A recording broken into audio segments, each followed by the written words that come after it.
Hola, ¿qué tal? ¿Cómo están todos ustedes? Mi nombre es Manuel Ocampo Ponce y como siempre contentísimo de estar aquí con todos ustedes compartiendo en esta bendita señal de Mariavisión, Luz Católica. Estamos en su programa Concilios y el día de hoy, como siempre, programas muy interesantes en torno a lo que es el Concilio Vaticano II, una gran asamblea de la Iglesia Católica y el día de hoy una síntesis general. Por eso hoy es muy importante porque es síntesis general sobre un documento que es la Constitución Sacrosanctum Concilium, es decir, sobre la Sagrada Liturgia del Concilio Vaticano II.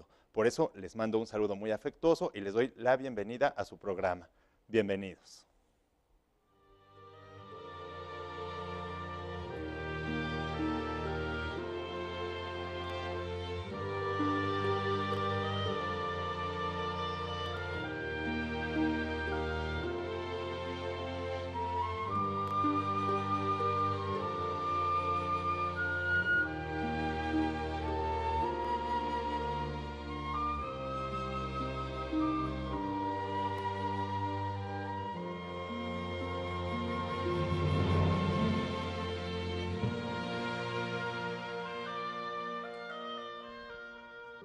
Ya estamos en su programa Concilios, recordándoles nuestras vías de comunicación. Tenemos, pues como siempre, el correo concilios@mariavision.com, concilios@mariavision.com. Es el correo del programa en el que ustedes pueden mandarnos preguntas que podemos nosotros contestar o responder durante la semana. También, si usted quiere comunicarse con nosotros inmediatamente, tenemos mi cuenta de Twitter que es @filos1403, HYLOS 1403, o bien los que quieran mandarme una solicitud de amistad a la cuenta de Facebook manuel.ocampo.ponce, las personas que reciba durante el programa, por lo general acepto a todas las personas y por ahí también me comunico a través de mensajes o de algún promocional que tenga ahí yo sobre el programa. Bueno, pues quiero darles la bienvenida a este programa que es una síntesis general. Síntesis general quiere decir que vamos a hablar sobre todo un documento de la Iglesia Católica que hemos venido trabajando durante muchos programas y que es el Sacrosanctum Concilium, es decir, la Constitución sobre la Sagrada Liturgia del Concilio Vaticano II. Para los que apenas es la primera vez que ven este programa, pues los concilios son grandes asambleas de la Iglesia Católica en donde se tratan asuntos sobre todo de dogma, lo que es de fe, asuntos doctrinales y asuntos de moral, es decir, de costumbres, de las costumbres de la Iglesia. Siempre se van generando discusiones, desviaciones, y por eso ha habido 21 concilios a lo largo de la historia de la Iglesia Católica, concilios ecuménicos, es decir, de toda la Iglesia, más el primer concilio ecuménico de Jerusalén en el año 49, cuando todavía vivía San Pedro, que fue el primero que presidió este primer concilio. Después de este primero fueron 21 más, y el último fue el Concilio Vaticano II en los años 60 del siglo pasado. Un contexto histórico muy problemático, también de ideas muy problemáticas, y que ahora, bueno, pues estamos a 50 años o un poco más de 50 años reflexionando sobre este Concilio Vaticano II y sus documentos. Y este de hoy es muy importante porque se trata de la Sagrada Liturgia. Nosotros vemos, ¿verdad?, las personas que son mayores, que antes de los años 60 había una forma de celebrar la misa, los sacramentos, en latín, de espaldas al pueblo, y ahora se utiliza la lengua vernácula y hubieron cambios significativos que se establecieron dentro del contexto de este concilio y que en este documento precisamente vienen estos principios doctrinales, pastorales y sobre todo principios para realizar esta reforma que se realizó justo después de terminado el Concilio Vaticano II. A 50 años nosotros vemos, ¿verdad?, leyendo, haciendo la relectura de este documento tan importante, si esto realmente se realizó conforme al verdadero espíritu del Concilio Vaticano II.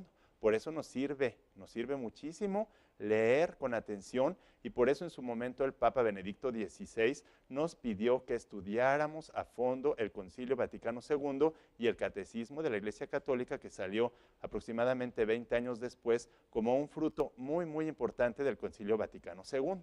Pues este documento van a ver ustedes cómo algunas de las cosas que nosotros vemos en la liturgia actual, que realizan, por ejemplo, en sacramentos como la Sagrada Eucaristía, o en sacramentales, o otros sacramentos como bodas, bautismos, pues en estos sacramentos vemos a veces muchas alteraciones, anomalías, y mucha gente las atribuye al Concilio Vaticano II, lo cual vamos a ver cómo es falso. Si nosotros leemos este Concilio Vaticano II, si nosotros lo estudiamos bien, bueno, pues nos damos cuenta de que no tiene nada que ver con algunas cosas que se han ido implementando sobre todo en algunos lugares como parroquias o en algunas diócesis también.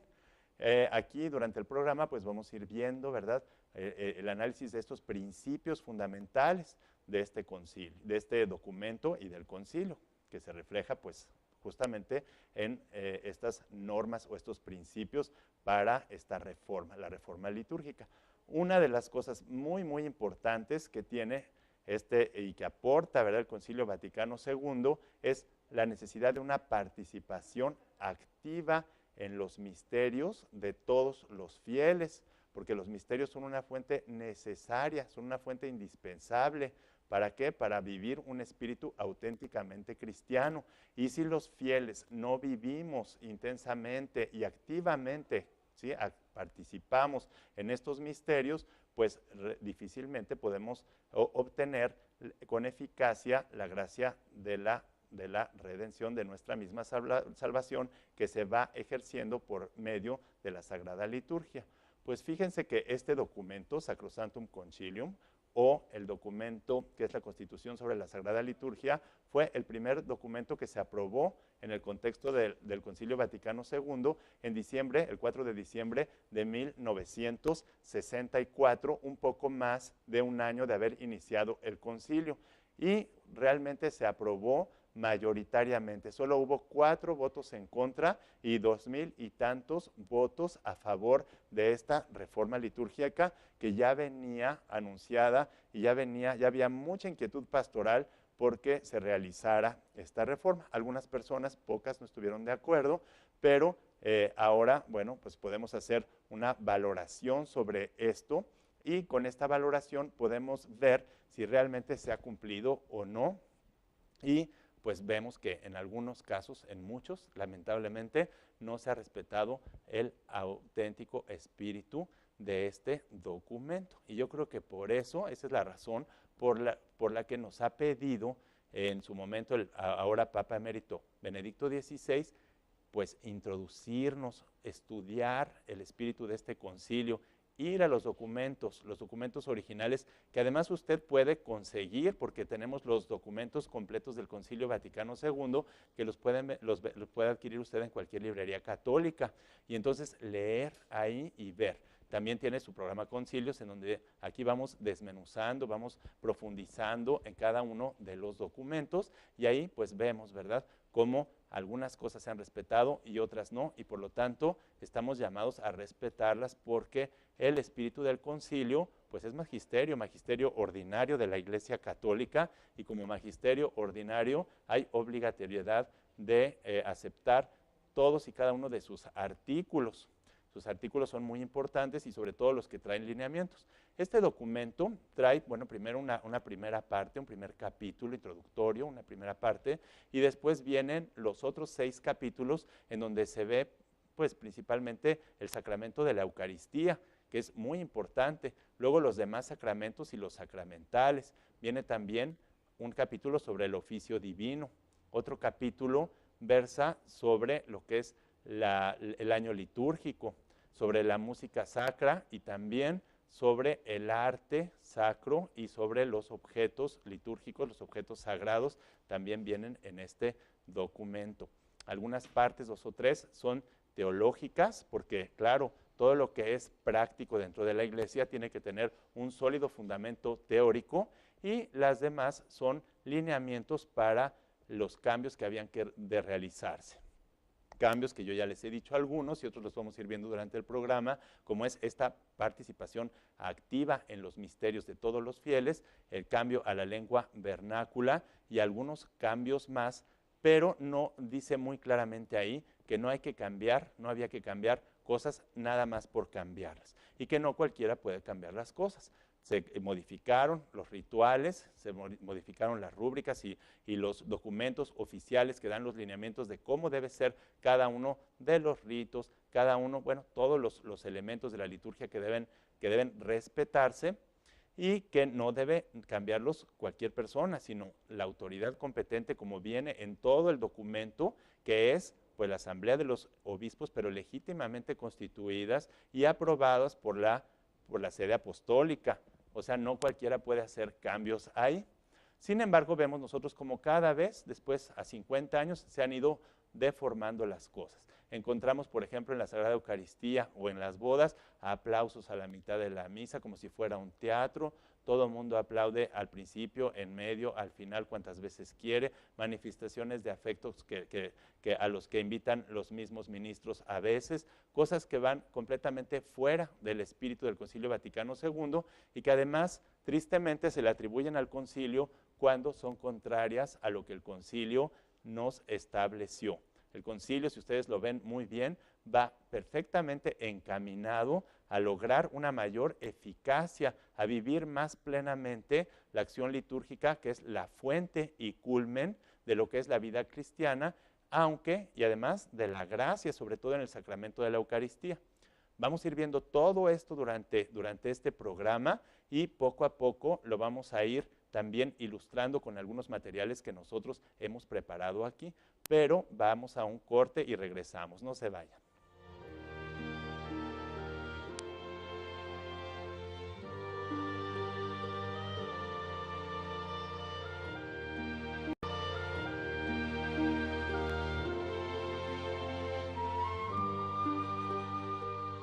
Estoy aquí recibiendo ya algunos de los mensajes que ustedes nos mandan. Un saludo muy afectuoso a María Teresa Cervantes, a Teresita, también a su mamá que nos está viendo.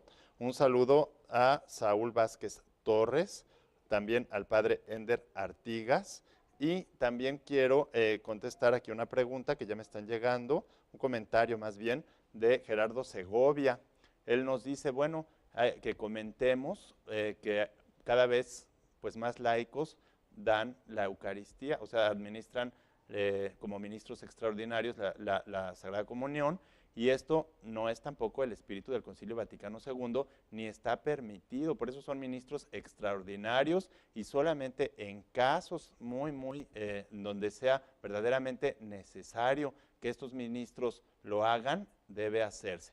Esa es una de las cosas que se ha venido deformando junto con otras más, en lo que se refiere también al arte, a la decoración de los templos, al arte sacro, a la misma distribución de los templos, a la música que debe utilizarse. Todo esto que estamos viendo nosotros, de instrumentos que no vienen al caso, de gritos, de que sea como un espectáculo la misa, como si fueran un show y luego con aplausos durante la misa. Todo esto no es el espíritu del Concilio Vaticano II, va totalmente en contra del espíritu del Concilio Vaticano II, porque la participación activa de los fieles no significa que esto se convierta en un teatro o que se convierta en un espectáculo. En ningún lado dice eso. Vienen clarísimas las rúbricas, los documentos, los libros sagrados, donde vienen todas las indicaciones y lineamientos que deben seguirse y lo que corresponde decir al sacerdote, lo que corresponde decir a los fieles, cómo deben presentarse el sacerdote, desde cómo debe ir vestido, cómo deben ir vestidos los fieles y para participar dignamente de estos sagrados, de los sagrados misterios y de todos los actos litúrgicos, cosa que día con día se va perdiendo. Vemos personas que entran incluso con pantalones cortos, hombres y mujeres, con ropas completamente indebidas. No quiere decir que, como lo hemos dicho en otros programas, tengamos que sacarnos la lotería para llevar la ropa más fina, pero sí ir decorosamente vestidos a una cosa que es principalmente pues una cosa sagrada, una acción que vamos nosotros a ofrecer a Dios y que no tiene por ningún motivo por qué ser una cuestión frívola, vulgar, chabacana, superficial. Eso no puede ser.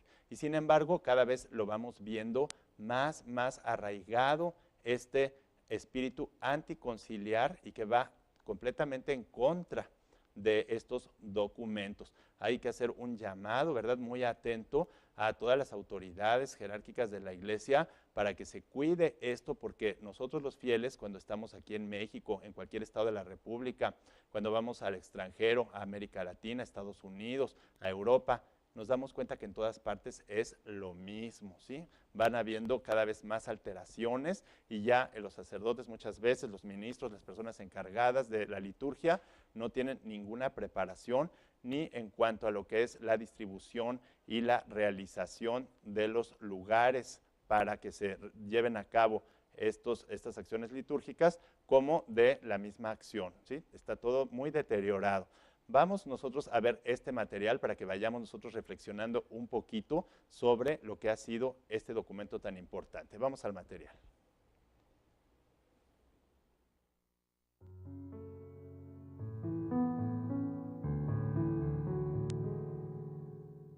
Haciendo una síntesis de la Constitución Sacrosanctum Concilium sobre la Sagrada Liturgia, fue el primer documento aprobado por el Concilio Vaticano II, junto al decreto Inter Mirifica, promulgado el mismo día.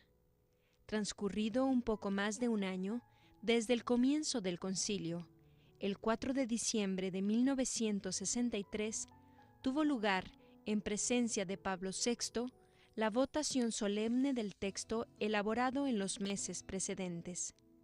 Sacrosanctum Concilium obtuvo 147 votos a favor y solamente 4 en contra. La fecha de la promulgación de la Constitución tenía un carácter simbólico porque ese mismo día se cumplían 400 años del Concilio de Trento, que encomendara al Papa Pío V la reforma de los libros litúrgicos del rito romano. La necesidad de una reforma de la liturgia estaba muy presente en el ambiente pastoral. Ya en 1960, Juan XXIII había hablado de esa forma que tendría que hacerse siguiendo algunos principios fundamentales. En ese contexto, la elaboración de Sacrosanctum Concilium fue rápida, porque tratándose de la liturgia, se consideró que la tarea sería fácil y además coherente con el carácter pastoral que desde el comienzo se quiso dar a la Gran Asamblea. Gran parte del contenido de la Constitución del Vaticano II sobre la liturgia consiste en indicaciones para la futura reforma litúrgica. Una vez que las indicaciones conciliares han sido llevadas a la práctica y la reforma ha sido realizada en los años inmediatamente posteriores a la celebración de la Gran Asamblea Conciliar, la relectura de la parte práctica de Sacrosanctum Concilium ayuda a realizar un juicio sobre la fidelidad de la puesta en práctica de la reforma a lo que el Vaticano II había señalado en Sacrosanctum Concilium. Además, junto a la parte normativa, hay elementos teológicos doctrinales permanentes que cuentan con precedentes y a su vez han sido desarrollados en el magisterio posterior de la Iglesia. En un artículo reciente, la estructura de la Constitución está conformada de la siguiente manera. Después del capítulo primero, de carácter fundamental, dedica los 6 capítulos restantes a la Eucaristía, a los demás sacramentos y sacramentales, al oficio divino, al año litúrgico, a la música sagrada y finalmente al arte y a los objetos litúrgicos. En todos ellos, los 2 o 3 primeros números son de naturaleza teológica y el resto contienen principios normativos para la futura reforma de cada elemento de la liturgia.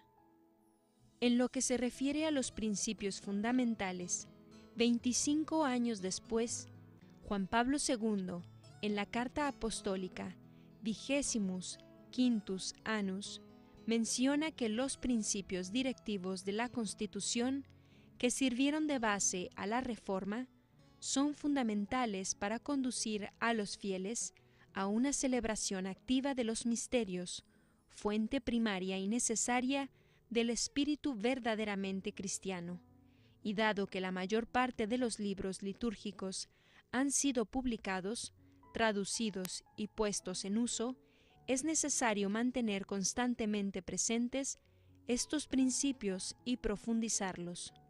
Uno de los principios es que por medio de la liturgia se ejerce la obra de nuestra redención. Con este principio, en un texto oficial de la Iglesia, la liturgia es presentada a partir de su mismo acontecer, es decir, como un principio teológico, frente al modo ordinario de proceder. El Vaticano II presenta la liturgia como acontecimiento salvífico, momento de la obra de nuestra redención, inseparable del misterio de Cristo. En consecuencia, la liturgia es siempre ejercicio del sacerdocio de Cristo. La presencia de Cristo en su Iglesia se actualiza de manera única en la liturgia, en la que asocia siempre consigo a su amadísima esposa. La liturgia es cumbre y fuente de la actividad de la Iglesia. Toda la acción apostólica de la Iglesia se ordena a que los hombres, una vez hechos hijos de Dios por la fe y el bautismo, se reúnan para alabar a Dios y participar en el sacrificio y banquete del Señor. De hecho, de la Eucaristía mana hacia nosotros la gracia como de su fuente, y se obtiene con la máxima eficacia aquella santificación de los hombres en Cristo y aquella glorificación de Dios, a la cual las demás obras de la Iglesia tienden como a su fin. Aquí tengo más llamados. Un saludo afectuoso a Sandy Liz, a Evelyn Catalina Morales, a Roberto Graham, a Néstor David y también a Pascual Romo. Un saludo afectuoso desde aquí, desde María Visión. Bueno, pues estamos viendo, ¿verdad?, cómo viene muy claro todo estos principios del documento para la reforma de la Sagrada Liturgia, y fíjense cómo aquí es importante resaltar que siempre se ejerce a través de la liturgia el sacerdocio del mismo Cristo. Por eso es fuente primera y culmen de la vida cristiana, aunque no agota toda la vida cristiana la liturgia. Hay que también realizar actos piadosos, la oración, y además anterior a la liturgia está pues siempre el llamado a la fe, el bautismo, la introducción a la Iglesia Católica. Supone la liturgia estos dos elementos, tanto la recepción de la fe sobrenatural infusa, y del bautismo, que es importante, indispensable también, para que esto se complemente dentro de las acciones de la Iglesia Católica. Sin embargo, sí podemos decir que es una fuente principal, una fuente de donde emana la gracia, que es una fuente eficaz por la que recibimos nosotros la gracia y nos santificamos, o sea, para nuestra salvación, para nuestra santificación. Por eso es tan digno el participar en estos sagrados misterios, y por eso, como les decía, tenemos que estar bien preparados doctrinalmente y también en la parte práctica para participar activamente, pero decorosamente y siguiendo los lineamientos que nos estableció el Concilio Vaticano II, cosa que hemos estado insistiendo. Vemos, ¿verdad?, con tristeza, no se está llevando a cabo por parte incluso de las mismas autoridades de la jerarquía de la Iglesia. Y esto es triste porque esto lo que produce es confusión y además no va de acuerdo a lo que es el Concilio Vaticano II y a lo que es el espíritu verdaderamente cristiano y de la Iglesia Católica, en donde se deben conservar elementos permanentes, como lo dice aquí, de unidad, y no cambiar cosas que no fueran estrictamente necesarias y que tuvieran suma utilidad. Por eso lo que se cambió fue lo que se aprobó, y hay cosas que cada uno va cambiando, tanto los fieles como los ministros, a lo que cada quien le va conveniendo, ¿no? Vemos con mucha tristeza sobre los niños, ¿verdad?, su participación en los misterios, cómo cada vez se les va enseñando, en lugar de participar con real, digamos, orden, ¿verdad?, con respeto, con un respeto infinito sobre lo que es, por ejemplo, el sacrificio de la Eucaristía, en donde está el mismo Cristo ahí, pues como un parque de diversiones, incluso misas hechas para niños en donde pueden hacer lo que quieran. Y yo me pregunto, y les pregunto a ustedes, ¿realmente esto le enseñará al niño a respetar las acciones litúrgicas o más bien le enseñará a que puede hacer lo que quiere porque le tienen que hacer una misa a su medida, ahora de niño, después de los caprichos de adolescente o de los que sean? Bueno, vamos a un corte y regresamos, no se vayan.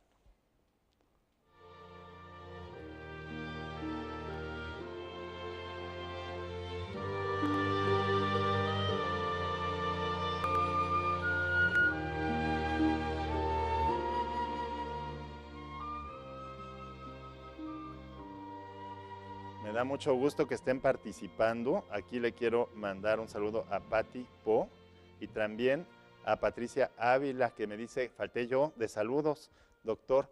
Un saludo muy afectuoso a Patricia Ávila. Me da mucho gusto que estemos en comunicación durante el programa. Y aquí Yoli Rojo nos está haciendo una pregunta. Nos dice, ¿es correcto levantar la mano derecha en el credo? No es correcto levantar la mano derecha en el credo porque no viene en ningún lado establecido que debamos levantar la mano derecha. Hay cosas que han ido, como les digo, hemos ido inventando y hemos ido distorsionando. Y a veces es triste porque el mismo ministro, no por mala voluntad, porque no decimos que aquí absolutamente nadie tenga mala voluntad, pero sí vamos notando un deterioro muy grande en los procesos de formación de las personas, tanto de los fieles laicos como de los ministros, y entonces pues esto se va reflejando en las distorsiones que vamos viendo cada vez mayores. Aquí también le quiero mandar un saludo a Pascual Romo y también a Encarnación Díaz de Jalisco, mejor conocida como Chona, dice. Un saludo muy afectuoso a ella también.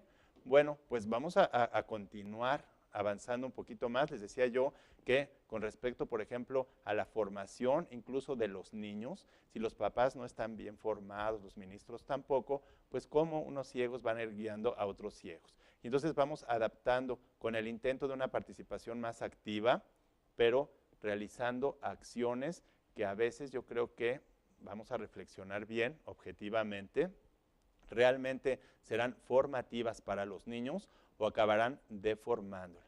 ¿Qué será mejor? Que un niño participe a lo mejor poco tiempo en un acto litúrgico porque es muy pequeño, porque no tiene la capacidad para tener ni la concentración ni entender, pero que aprenda a hacerlo de una manera muy respetuosa, guardando silencio, como hemos visto muchos niños que lo han podido lograr, o que el niño se acostumbre a que esa misa es como un parque de diversiones en donde puede gritar, subir, bajar, y después vemos que también en la adolescencia o personas adultas pues acaban haciendo lo que quieren en la misa, estar con los celulares, subir y bajar. Además, los mismos ministros alientan a que la gente se suba, se agarre de las manos, baje del altar, ponga cosas encima bueno, es un verdadero desastre algunas celebraciones litúrgicas. También aquí viene muy claro lo que es respecto a las homilías. Vamos a ver en otro material que tenemos aquí preparado para ustedes cómo vienen los lineamientos muy claros de todo lo que se introdujo. ¿Para qué? Para que hubiera una mayor riqueza en la palabra de Dios,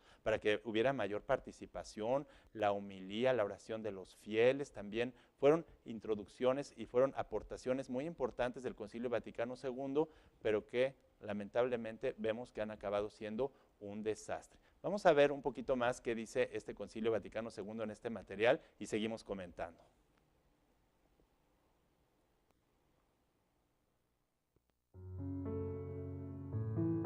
En el capítulo 2 de la Constitución para la Sagrada Liturgia, Sacrosanctum Concilium, se dedica al sacrosanto misterio de la Eucaristía, en el que se invita a la participación activa de los fieles y se indican algunos aspectos de la liturgia eucarística que debían ser objeto de reforma: el ordinario de la misa, la lengua vernácula, la mayor riqueza bíblica, la homilía, la oración de los fieles, la concelebración y la comunión bajo las 2 especies.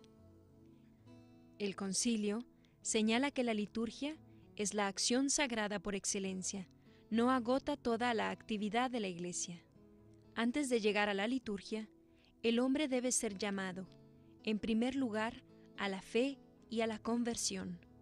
Los creyentes deben cumplir todo lo que Cristo ha mandado y practicar la caridad, la piedad y el apostolado. Los fieles también deben participar en la liturgia con las debidas disposiciones personales, consciente, activa y fructuosamente.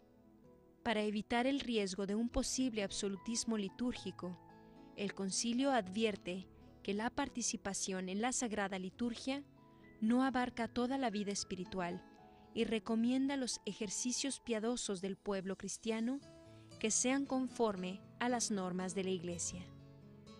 Estos ejercicios deben estar en todo caso muy unidos a la liturgia, de modo que deriven de ella y a ella conduzcan al pueblo, ya que la liturgia, por su naturaleza, está muy por encima de ellos. Otro principio de Sacrosanctum Concilium es la participación de todos los fieles. Al respecto, el concilio señala que la Santa Madre Iglesia desea ardientemente que se le lleve a todos los fieles a aquella participación plena, consciente y activa en las celebraciones litúrgicas. Al reformar y fomentar la Sagrada Liturgia, hay que tener muy en cuenta esta plena y activa participación de todo el pueblo, porque es la fuente primaria y necesaria de donde han de beber los fieles el espíritu verdaderamente cristiano, y por lo mismo, los pastores de almas deben aspirar a ella con diligencia en toda su actuación pastoral, por medio de una educación adecuada. Sobre la invitación conciliar a la actuosa participación, parte de una mayor toma de conciencia del misterio que se celebra y de su relación con la vida cotidiana. Un principio muy importante de Sacrosanctum Concilium se refiere a conservar la tradición y la apertura al legítimo progreso, y contiene 3 indicaciones muy precisas. La primera, para conservar la sana tradición y abrir con todo el camino a un progreso legítimo, debe preceder siempre una concienzuda investigación teológica, histórica y pastoral acerca de cada una de las partes que se han de revisar. Se trataba de una invitación a la serenidad en la reforma para evitar precipitaciones en los cambios. La segunda indicación invitaba a tener en cuenta la experiencia. Téngase en cuenta, además, no solo las leyes generales de la estructura y mentalidad litúrgicas, sino también la experiencia adquirida con la reforma litúrgica y con los indultos concedidos en diversos lugares. La tercera indicación invitaba a una continuidad orgánica y a evitar cambios necesarios o sin fundamento. Por último, solicita que no se introduzcan innovaciones si no lo exige una utilidad verdadera y cierta de la Iglesia, y sólo después de haber tenido la precaución de que las nuevas formas se desarrollen, por decirlo así, orgánicamente a partir de las ya existentes. Probablemente la Constitución sobre la Sagrada Liturgia ha sido el documento conciliar cuyo resultado práctico en la Iglesia ha sido más visible debido a que se llevó a cabo al terminar el concilio. Tras haber celebrado su cincuentenario, la lectura de la Constitución sobre la liturgia nos ayuda a comprender el sentido auténtico de la reforma que promovió y a progresar en el sentido profundo que la inspiró, que no puede ser otro que el misterio de Dios, que nos invita a la adoración y a la alabanza para la salvación de todos los hombres, a la que se ordena toda la acción y existencia de la Iglesia y de la liturgia. También nos ayuda a comprender la fidelidad de los ajustes que ahora vivimos en el día a día, para ajustarnos a lo establecido y mantener la fidelidad al espíritu del concilio.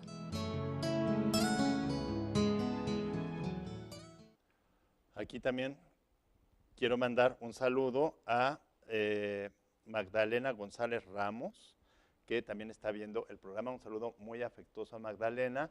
Y bueno, nos están mandando algunos documentos, comentarios también. Todo eso nos da mucho gusto. Y bueno, también vamos viendo cómo pues fue muy claro el concilio en invitarnos o exhortarnos a que para esa reforma litúrgica se tomaran en cuenta aspectos teológicos, aspectos históricos, pastorales, a que hubiera una continuidad orgánica, no un rompimiento total con toda la tradición, puesto que el mismo Concilio Vaticano II es parte de la tradición de la Iglesia Católica.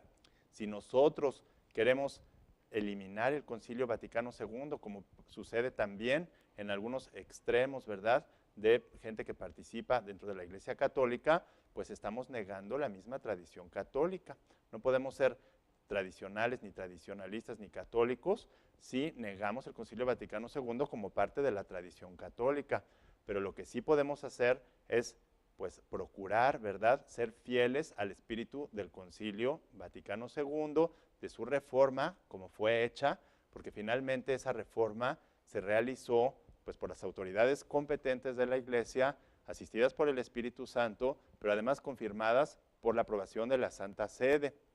Entonces, hay cosas que sí son permitidas, hay cosas que en ciertos lugares pueden ser permitidas por el ordinario del lugar, es decir, por el obispo.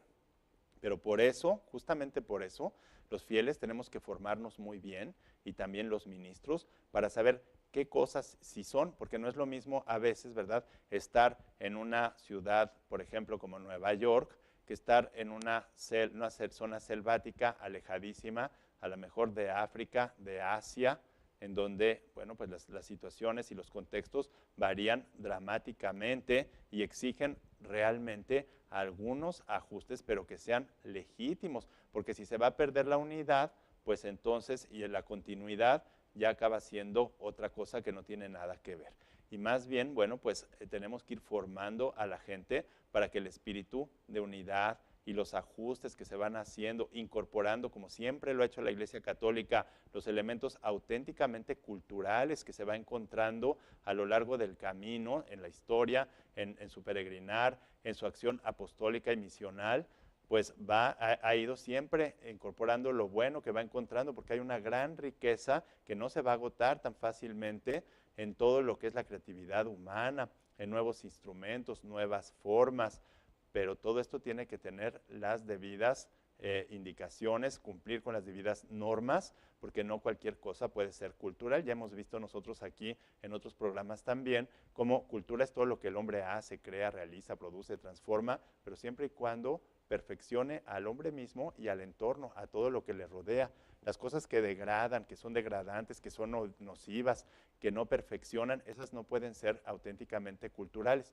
¿Y bajo qué criterio nosotros podemos saber si perfecciona o degrada? Bajo el criterio de que la inteligencia humana es capaz de conocer la naturaleza humana y de ver lo que le es propio, lo que le es conveniente a esa naturaleza humana. Pero si nosotros empezamos negando las facultades de nuestra inteligencia y voluntad que Dios nos dio para conocer lo bueno, lo verdadero, lo que va conforme a las normas establecidas en el universo por Él y lo que va en contra, bueno, pues acabamos, ¿verdad?, yendo en contra de la naturaleza humana, degradando al hombre y considerando cultural cualquier porquería e incluso participando. Hay gente que ya no se da cuenta, ¿verdad?, que no puede asistir a una celebración litúrgica si no va adecuadamente vestida y si no se comporta con la dignidad de vida dentro de esa celebración. Hablemos, por ejemplo, y hablamos de los niños, ahora de las celebraciones, por ejemplo, de 15 años, presentaciones de niños, no se diga las bodas. Vamos, ahora pareciera en México y en otros países que cuando se les pide a las personas que vayan vestidas formalmente, se entiende otra cosa ya totalmente distinto por formal. Aquí yo les pregunto a veces a los muy jovencitos qué entienden por formal y me dicen antro. Y antro es, por ejemplo, los lugares donde se oye música, donde se baila, donde se toma, pues eso no es nada de formal, ¿verdad? Ir con ropa que a veces incluso distrae la atención o induce a los demás a la inmoralidad. Porque a lo mejor nosotros somos muy repelentes a todo lo que nos rodea y no nos damos cuenta de nada, pero tenemos que ser conscientes de que no toda la gente es igual y que si uno va vestido como si fuera a un carnaval, ¿verdad?, a la Iglesia Católica, entonces puede ser ofensivo o incluso inducir a otras personas a la inmoralidad, lo cual pues hay que cuidar, ¿verdad? Y cosas que no hemos cuidado. Lo mismo en lo que se refiere a la música sagrada, bueno, pues tiene que ser música sagrada, no cualquier composición, no cualquier corito puede hacer eso. Pero bueno, hemos llegado al fin de este programa. Como siempre, ¿verdad? Se nos va muy pronto el tiempo, se nos va muy rápido el tiempo aquí. Yo les mando un saludo muy afectuoso y sobre todo también les invito a que sigamos esta recomendación del Papa de su Santidad Benedicto XVI de profundizar en estos documentos, de formarnos mejor para poder vivir mejor este espíritu del Concilio Vaticano II. Muchas gracias por su atención.